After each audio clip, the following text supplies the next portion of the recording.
internet, it's been a little while since I last filmed an Empties video, which means I have accumulated a lot more junk. It's kind of trash, let's be honest. I'm showing you my trash before it becomes real trash. That makes sense. But it's been a while and now I have stuff to show you. I usually like to try and accumulate a couple makeup products before I do another one because I just think it makes the video a little bit more interesting. Plus, it's encouraging me to really use up more makeup products. So let's get right into the video. So the first one is the Bourjois Healthy Mix Foundation. How awesome is it when you finish a foundation? This is probably the third bottle of just foundation, liquid foundation in general I finished, and it makes me feel so good. I feel so accomplished when I can do it. And I don't think this particular bottle is available anymore in store. I've had a look. I think it's been repackaged to a red cap instead and then a bit of a glass bottle, but I don't know if the formula is the same. Bourjois foundations to me are amazing because they're just like departmental store. They're good consistency, good wear, they smell great, they go on great, and pump bottle for the win, which is good. The only thing is, in the drugstore, they're probably one of the most expensive foundations. In Australia, they're around the $30 range, which when your currency is on par with the US is about the price of a departmental store foundation. So that's just worth keeping in mind. The next makeup product is it's a little LOreal eye primer sample. This thing though, just being a sample, I think the larger ones are probably about this size. The fact that this was a sample is amazing because it lasted me a few months, if not more. It just lasted so long, and the eye primer is great, stopped my eyeshadow from creasing. I don't know what else to say. I generally find that eyeshadow primers in general are hard to screw up, but then maybe I haven't tried enough to know that for sure. But this was great and it lasted.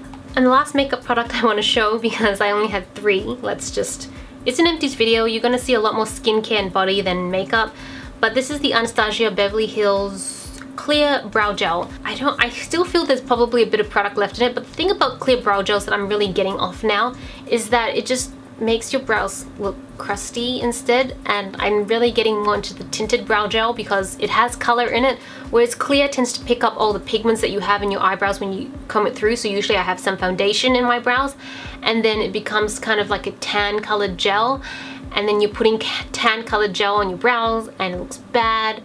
So I'm kind of slowly weaning myself off clear brow gel. Like, I'll use it initially, but I feel like it just goes bad really quickly. So tinted brow gels is what I'm using now.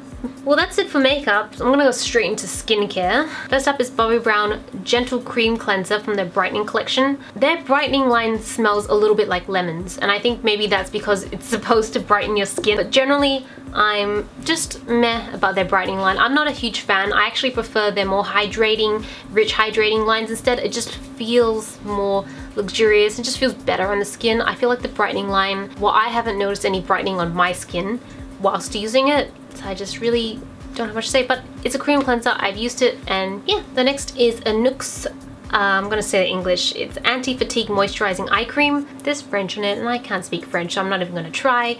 It's basically just an eye cream and a pump.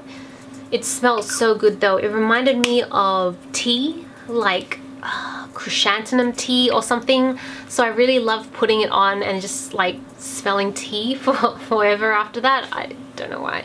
I used it more as a night cream. I tried it a couple times as a day cream, but the makeup didn't sit well with it. The makeup and the cream, they weren't agreeing very well, so I decided to just use it for night. Honestly, I didn't notice much change in my actual skin, but I've just gotta say that it made me happy using it, and that's justification enough. I'm going to show the next 2 together because they came together, they finished together, and so they will be shown together. The Bioderma Hydra Bow Moisturizing line. So one is a moisturizer, this is the rich version, and this is a serum. And these, let me tell you, are amazing. They're freaking amazing. If you have dry skin or you suffer from eczema, maybe not serious eczema, I'm not really sure how this would work for serious eczema sufferers, but I have a little bit of eczema around my face and my skin's generally quite dry. So good. So good at just making your skin, I wouldn't say it's like completely changes your skin to be oily or anything like that, but it's just really great at making sure you're like, it holds eczema at bay for quite a long time. Eventually it will come back, and I have medicated ointments for that, but it's really great at keeping your skin hydrated for as long as possible, and I just felt like my skin was in better condition every time I was using these. So these are so good and I highly recommend them. I am not using them right now. I'm actually trying to finish off some other stuff and trying other hydration lines to see what else could work, because that's my job as a beauty blogger. I try new products for you guys. I experiment with my face. But I actually did buy backup, so I'm definitely going to hop back onto these once I finish trying out a couple other products. And the next product is a Michael Todd Hydration Boost Facial Serum. So you can see there's a bit of a trend. Because I have dry skin, I love hydrating products, and I tend to just try any that I can find to see what is the best. So for Bioderma, doing pretty well. This one, not so good. I don't know, it smelled really herbal-y like when you try any like organic lines and stuff, it has that bit of a herb smell, which didn't bother me, but it just, I didn't feel like it did anything. I actually started using this after my Bioderma ran out, and I felt like it didn't do much for my skin at all. My skin just kind of went back to how it normally does, which is get dry. And this didn't do much, so I don't really recommend it. I'm going to show these together, but it's a little bit weird how they work. This is the Bobbi Brown Hydrating Eye Cream, and this is the Bobbi Brown Hydrating Face Cream. So you think they go together and it should be fine, but that doesn't really work out for some reason. Even though they technically the same, like this one says it's like mineral water and algae extract, whereas the eye cream is mineral water and aloe vera extract.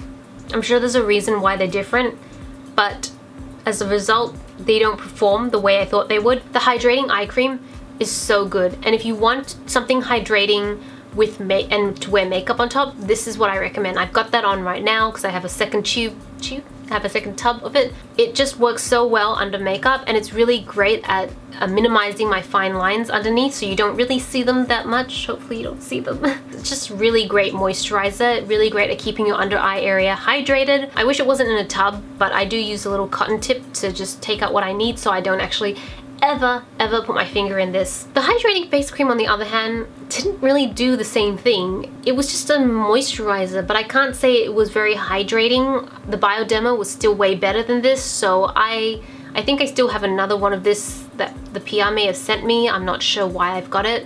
I'll use it. It's not a bad moisturizer, but I'm definitely not going to be putting my own money towards this. But I'm pretty sure I'll be buying the hydrating cream forever. Got another little sample eye cream here. This is the Amore Pacific Time Response Eye Renewal Cream. It's just a little teeny tiny sample, but for a sample it did really well. It was quite full. I don't know, you can't see from that distance I don't think, but if you can, props. It lasted me a good month to 2 months. I don't use a ton of eye cream, I just use enough to just pat under my eyes, but it lasted a great deal. But I didn't really notice a big change. It's supposed to be for anti-aging or age-defying. If it works, it didn't work on me. That's all I can say, which I'm kind of glad for because I think this particular eye cream is super expensive online. The last skincare product I have is another sunscreen. I'm not even going to bother really going into this. You know how amazing this is. This is like my 500 bottle. Recommend. Down to the bottom now. The next is the Face Shop Rice Water Bright Cleansing Rich Oil. It's just another cleansing oil. I use cleansing oils every single day when I use makeup. It's so good at removing makeup, you don't even understand. And I think what I mainly look for in a cleansing oil is to make sure that it does remove my makeup properly, because I tried one that didn't, and that it doesn't sting my eyes, because I do use it to remove my mascara and eye makeup as well. I usually put 1 or 2 pumps in my hand, put it around my face, and then hop into the shower, and it rinses off perfectly. And then after that I cleanse with another cleanser. So this is pretty good. I got this whilst I was in Korea last year and I have no issues with it, but I still think I prefer the Shu Emura cleansing oil more. This is the Organic Hair Care Pure Pack Moisturizing Shampoo. I think I got this in a sample, or not a sample, it's clearly not a sample. I think I got it from PR, I'm not sure, from attending an event or something like that. Not really a fan. I don't even know where you would buy this, but I won't be buying it. Sorry. It smells very herbally though, if you're into that sort of thing, but I didn't notice much change to my hair. I just hit the wall and I tried to play it cool. And the final and last product is this massive bottle of shower gel, or body wash rather, from Soap & Glory. It's the Sugar Crush line. Sugar Crush line. I think the smell is, it's literally what it smells. It's very sugary and very citrusy. And I think that this is perfect for like in the morning, when you're taking a shower in the morning, it really waking you up. It's not really something that would put me to sleep, but I just love the smell so much. It says it's sweet lime fragrance. I just think it's citrus, sugary citrus. I thought it was amazing. I think though that it's a pretty strong smell, so you need to be, you either love it or you hate it. I don't think it would be really a fence-sitting sort of scent. That's just my opinion. But the thing is that once you wash the shower gel off, sorry, body wash, once you wash the body wash off, you don't really smell it anymore. So if you really do love the scent, then I recommend trying the body cream, which I also have, because that does linger on quite a bit more. But I love the pump formula, and it foams up really well, which I love foamy body washes. They're like my favorite. So I think half of the products I mentioned were sent to me from PR, and now I have to go repurchase all the ones that I really like. So those are all my empties for the last couple months. I think I'll do another one probably closer to the end of the year. I think it depends how fast I can move through some of my products. But I hope you found the video interesting, informative. I like to try and snippet little reviews of each product so that I can give you a real taste on what I actually think of the product. Hope you enjoyed the video. This is Celina reporting from my room. Back to you, internet.